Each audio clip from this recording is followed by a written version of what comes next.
This following document has been deemed confidential and as such is legally privileged to only Enron and the Emanuel Foundation. The content of this document is intended solely for the use of legal or financial investments by Enron, the Emmanuel Foundation, or any approved partners.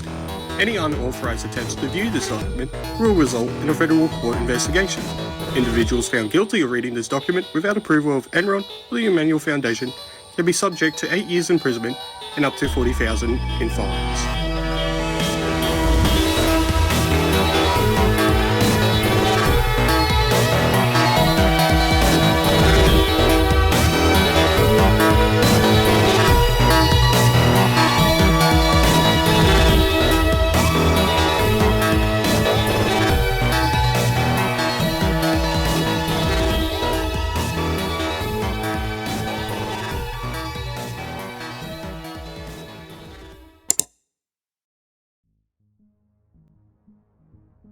Emanuel Cornwall, formerly known as Emanuel Cornwall.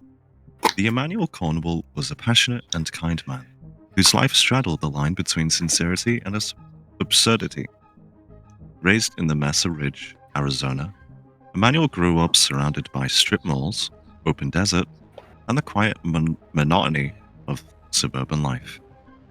From an early age, he developed a deep fascination with pyramids and ancient architecture, viewing them not merely as monuments, but as enduring symbols of human perseverance, wisdom, and ambition. This fascination shaped his worldview. Emmanuel came to believe that even the most overlooked places in the world held hidden beauty, if one simply paid attention. He carried this belief with him throughout his life, known among friends for his infectious laughter and warmth. Emmanuel was a devoted storyteller. He faced personal struggles, as we all do, including a brief battle with drug use. But this did not define him. He overcame them with humility and emerged as a source of strength for those around him. After beating his drug addiction, Emmanuel decided to choose an even harder battle. Emmanuel was diagnosed with stage 3 lung cancer after inhaling fumes from a uranium-235 nuclear reactor during a brief stint in Russia. Through a strict regimen of menthol cigarettes, Flintstones Vita gummies, and anal repositories, he was able to skip stage 4, teaching stage 5, an act some deem impossible. But to Emmanuel, it was only improbable. Emmanuel's accelerated cancer progression in his personal atonement to limestone led to the development of what he called super cancer, which devoured the stage 5 lung cancer. This cure came with a cost, however, forcing him to undertake activities that directly caused cancer to sate the beast within. Created during the potassium incident, Emmanuel was trying to create the perfect biofuel for the Titanic in order to halve its time of arrival. This is motivated by a bet against Henry Ford to prove his tier levels. The full events of the incident are unknown, but the result was that negative Emmanuel came into existence. While its current whereabouts are unknown, it is believed to be part of the new board of directors for Enron. To fund his new lifestyle, Emmanuel became an avid live streamer. Though not in the conventional sense, his streams lacked structure, polish, or intent. He spoke in fragments, half-jokes, often applying gamer metaphors to real-world events, and offering advice with zero responsibility. What Emmanuel meant as a casual commentary was interpreted by his audience as doctrine. Phrases such as, "This is why you don't rate a man that..." this is why you don't rate a man that reads the patch notes, were understood by viewers as lessons about preparation and foresight. Over time, Emmanuel's audience stopped watching him for entertainment and began watching him for guidance. While in Russia, events connected to Emmanuel's presence and DNA intersected with the U.S. experiment went wrong. Emmanuel's DNA had been sought for the initial experiment, but because his whereabouts were unknown, even though his live stream literally contained his GPS location, the U.S. government substituted negative Emmanuel's DNA. That substitution caused the immigrant hive mind to develop strong pro-socialist ideas. The tainted DNA made the hive mind unstable, and it disbanded after only a few weeks, leaving thousands on Gaza Strip with sexual perversion to triangular prisms. Not much is known about negative Emmanuel. What is known is that at some point he started a side gig by embezzling the profits from Enron. It started a used chimney business. This business would start to take off and the used chimneys would fly out of the lot. This made negative Emmanuel decide to move his chimney sales into other markets, eventually landing on a grant from the French government. This grant was acquired by emotionally manipulating the French feminist movement in 1914. Selling thousands of chimneys to French feminists, this would turn cause the amount of traffic accidents in France to double over the next years. Over the coming years of his business, the inferior quality of the Suzuki chimney would be noticed by the women of France. This made holding cruiser sales seem like a good idea. Due to the controversy of the used chimney sales business, negative Emmanuel was removed from the board of directors at Enron, to which no surprise was pretty ugly, and ended in several major defamation lawsuits. Negative Emmanuel, with all of this extra time on his hands, decided to take a quick shortcut. He brought controlling shares in Jetstar. He would personally inspect planes and even covered shifts for air hostesses. Due to his strong involvement in the day-to-day operations of the company, he became a well-known and respected figure with Jetstar's employees and frequent flyers. However, this was not enough for the big NA. He decided to smuggle felony amounts of crack cocaine on flights between Mexico and Sudan, working closely with the CJNG. He would stack bends like dominoes. During a gap year, Emmanuel would insert himself into foreign war zones. He was not enlisted. He didn't flinch at torture, human trafficking, or genocide. He was not loyal to a flag, country, or any set of ideals. He did not fight for a cause. He was there for the thrill, to feel history while it was unfolding. His live streams followed him from bombed-out streets to active front lines. In the midst of chaos, Emmanuel joked, "I'm telling you about resources, they're down morale." During this time, Emmanuel lost his thumb streaming on the front lines. Audience loved him, governments did not. Though Emmanuel left the war zone mostly unharmed, later analysis concluded that his presence, the broadcast in real time, had tangible effects. Shut the fuck up! Hey man, I just got here. Shut up! Fuck you! His Fuck streams you! shifted local narratives, emboldened civilians, confused combatants, and transformed real conflict into a spectator event. Emmanuel never fired a weapon, but he fired something more powerful: belief. Emmanuel's illicit tobacco empire began in a cramped Taiwanese laundromat. The space was humid, fluorescent, and entirely unremarkable. While temporarily held up there, Emmanuel reached a realization. Logistics mattered more than ideology. Cigarettes moved easier than people. Cash moved easier than truth. What began as a small-scale peddling involved in a multi-million-dollar illicit tobacco operation hidden in plain sight. Emmanuel did not treat it like a cartel, but like a religion. Workers were paid well, violence was discouraged, and branding was iconic, self-aware, and deliberately unserious. Success, however, drew attention. Rival illicit tobacco distributors organized under consumed identities commonly referred to as furry gangs. These groups used exaggerated personas as camouflage and misdirection.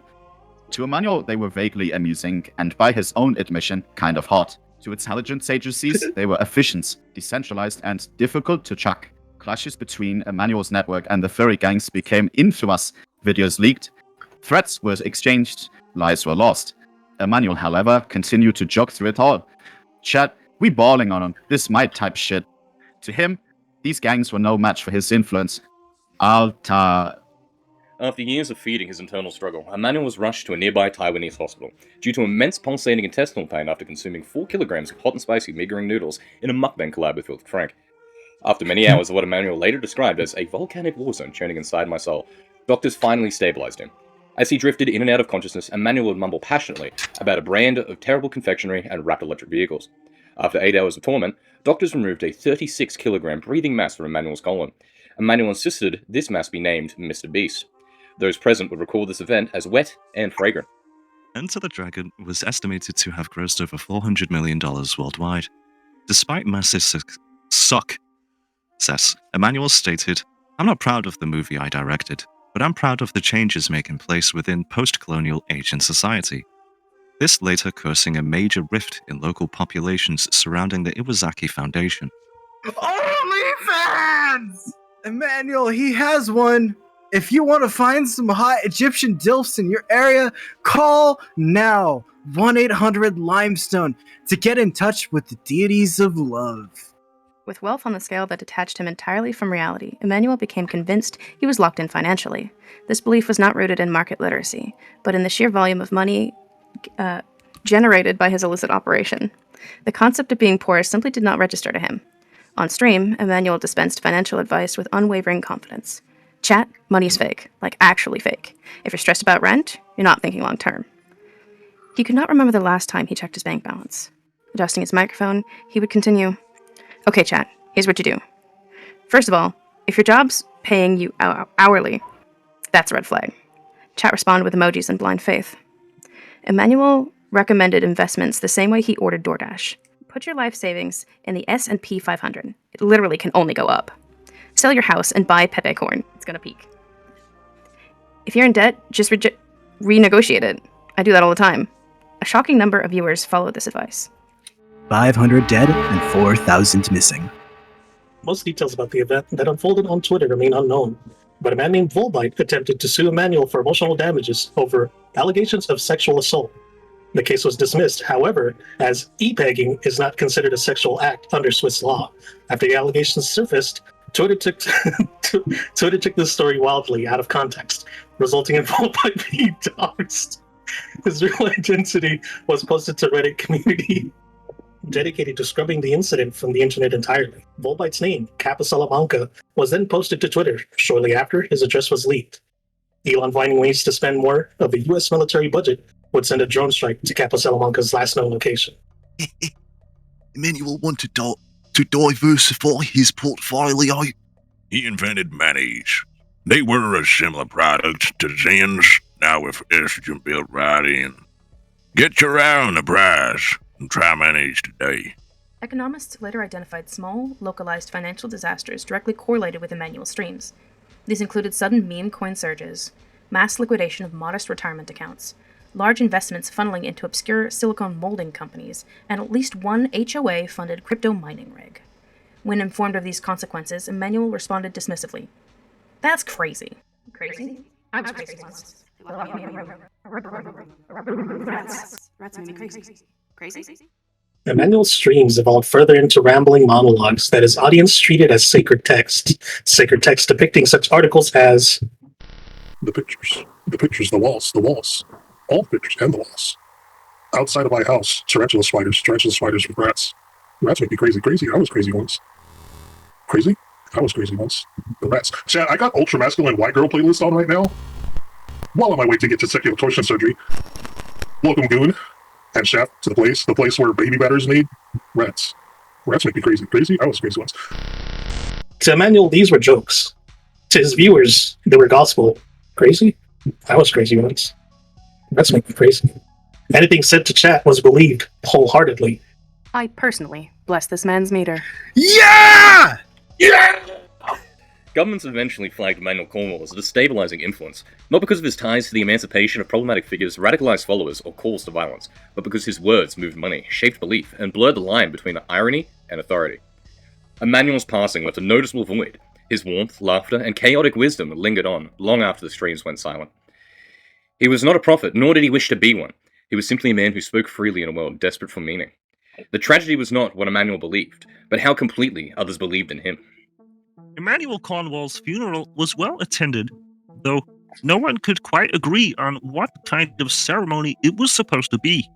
Friends, former collaborators, confused fans, and a small number of individuals who refused to identify themselves gathered in the most modest venue, far removed from the grand monuments Emmanuel had loved so deeply.